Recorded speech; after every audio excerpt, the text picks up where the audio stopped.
બધા કે શિવલિંગને પૂજવાથી શું થાય? શિવલિંગને પૂજવાથી શ્રવણ મનન, શ્રવણ કીર્તન અને મનન એ સ્થિતિ સુધી પહોંચાડી દે. શિવલિંગની પૂજા, શિવજીનો મંડપ બનાવી એના ઉત્સવો કરવા, ભગવાનને માલપુડા અર્પણ કરવા નૈવેદ્યમાં, એના ઉપર છત્ર ચામર આ બધું અર્પણ કરી પ્રદક્ષિણા કરવી, રોજ માટે શક્તિ પ્રમાણે જપ કરવો.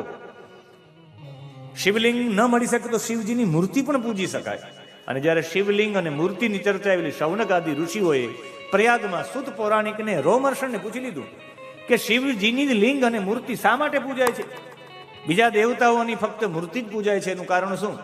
આપણે મોટે ભાગે શિવલિંગ એટલે એવું સમજીએ છીએ કે લિંગ એટલે આમ હોય એને જ લિંગ કહેવાય. કેદારનાથમાં ક્યાં છે આમ? લિંગનો મતલબ થાય ચિહ્ન. જ્યોતિર્લિંગો છે, જ્યોતિ એટલે પ્રકાશ, પ્રકાશ રૂપી ચિહ્ન જ્યાં પ્રગટ થયું, જ્યાં પ્રકાશ પ્રગટ થયો, તેજ પ્રગટ થયું, એને જ્યોતિર્લિંગ કહેવાય. અને એ તેજ પ્રગટ થયું તું પાર્થિવ શિવલિંગોમાંથી જ પ્રગટ થયું તું બધી જગ્યાએ. આપણે એમ થાય કે ખરેખર ભગવાન સાકાર રૂપમાં આવે? મને કોઈ જુનાગઢમાં પૂછ્યું હતું કે ભગવાન સાકાર રૂપમાં આવે? મેં કીધું હા આવે, એમાં શું મોટી વાત છે કે ભગવાનને સાકાર રૂપમાં લઈ આવો? તો મેં કીધું સામાન્ય વાત છે. તમે ફ્રીજની અંદર પાણી મૂકો તો પાણી છે એ બરફ થાય? પાણી નિરાકાર છે, જલ નિરાકાર છે. એને બરફ બનાવવો હોય તો ફ્રીજમાં બરફ ન બને, ફ્રીઝરમાં બને.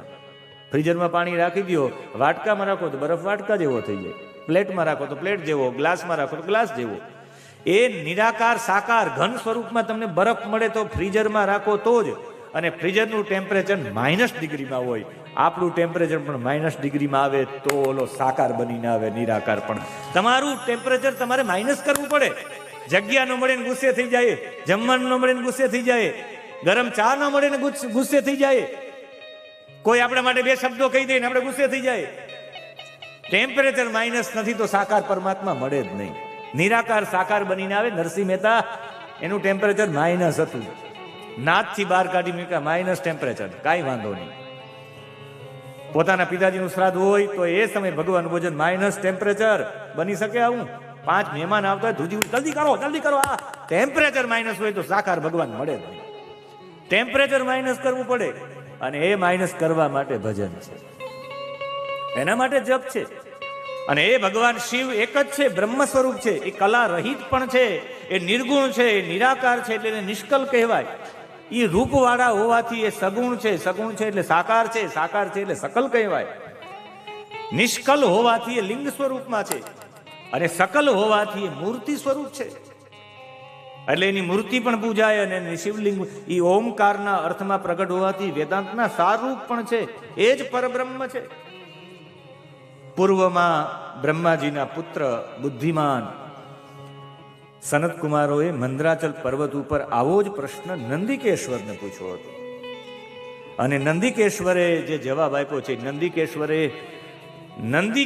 જવાબ આપ્યો, એ સનત કુમારોએ એ આખું શિવપુરાણ શ્રવણ કર્યું. એ શિવપુરાણ સનત કુમારોએ વ્યાસજીને આપ્યું, વ્યાસજી પાસેથી રોમહર્ષણજી પાસે આવ્યું, રોમહર્ષણ પાસેથી બધા 88 ઋષિઓ પાસે આવ્યું, શૌનક આદિ ઋષિઓ પાસે, એની પાસેથી આપણી પાસે આવ્યું.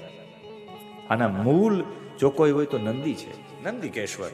એના પછી સનતકુમાર નંદિકેશ્વરે કહ્યું કે આ પ્રશ્ન તમે મને પૂછો, જો તમે ભક્તિવાળા છો એટલે હું આ રહસ્ય જણાવું છું કે સગુણ અને નિર્ગુણ શું છે. આ જગતમાં ભગવાન સગુણ અને નિર્ગુણની ચર્ચા કરે તો આ જગતમાં બધું સગુણ છે. મને કહો તો ખરા, નિર્ગુણ શું છે? બધા આપણે વાત કરતા હોય કે નિરાકાર નિરાકાર. નિરાકારનો અર્થ જ થાય છે નિર્ગતાહ આકારાહ ઇતિ નિરાકારાહ. જેમાંથી આ બધા આકારો નીકળ્યા છે ને નિરાકાર કહેવાય. જેનો કોઈ આકાર નથી એ નિરાકાર નહીં. જેમાંથી આકાર નીકળ્યા છે, આ આકાર આ આકાર, આ નિર્ગતાહ આકારાહ ઇતિ નિરાકારા, જેમાંથી બધા આકારો નીકળ્યા છે એ છે નિરાકાર. અને એ નિરાકાર છે. એક વસ્તુ તો બતાવો જે નિરાકાર હોય. આપણે એમ થાય કે સમુદ્ર નિરાકાર છે, પણ તમારી ક્ષિતિજ સુધી તમારી આંખો આમ જોઈ શકે ને, એનો એક આકાર બને, આકાર બને એટલે સાકાર. અગ્નિનો પણ એક આકાર બને છે, આકાર બને સાકાર.